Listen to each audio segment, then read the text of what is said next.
Hello দর্শক বন্ধুরা, সবাই কেমন আছেন? আশা করছি সবাই অনেক ভালো আছেন। আমিও আলহামদুলিল্লাহ ভালো আছি। আজকে আপনাদের সামনে আবার উপস্থিত হলাম নতুন একটি নিউজ নিয়ে। ঢাকাই সিনেমার শীর্ষ নায়ক শাকিব খান তার পরবর্তী সিনেমা বরবাদের ফার্স্ট লুক প্রকাশ পেয়েছে। রাজধানীর এক হোটেলে আয়োজিত অনুষ্ঠানে ছবির প্রথম পোস্টার প্রকাশ করা হয়। সর্বোচ্চ চেষ্টা করে যায় ভালো কাজ করার কথা উল্লেখ করে এই সময় শাকিব খান বলেন, আমরা সকলে শিল্পী, আমরা সব সময় সর্বোচ্চ চেষ্টা করে যাই ভালো কাজ করার। আমার তো সব সময় মনে হয় আমার দায়িত্বটা সব সময় বেশি। শাকিবের ভাষ্য, বিশ্ব জয় করেছে শাহরুখ খান, তার পেছনে রণবীরও সেই সুবিধা নিয়ে চলছে। এটাই সিস্টেম, এটাই আসলে হয়। আন্তর্জাতিক একটা পজিশন তৈরি করতে পারি, সেই পথেই হাঁটবে পরবর্তী প্রজন্ম।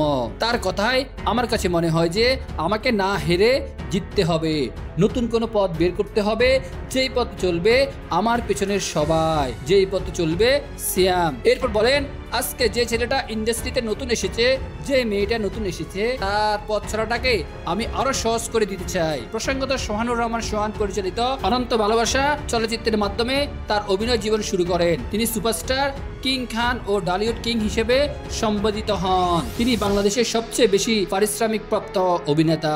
দর্শক বন্ধুরা, আপনাদের কি অভিমত আপনারা আমাদেরকে কমেন্টে জানান এবং পরবর্তী সমস্ত আপডেট পেতে আমাদের সাথেই থাকুন আর আমাদের চ্যানেলটিকে সাবস্ক্রাইব করতে ভুলবেন না। ধন্যবাদ।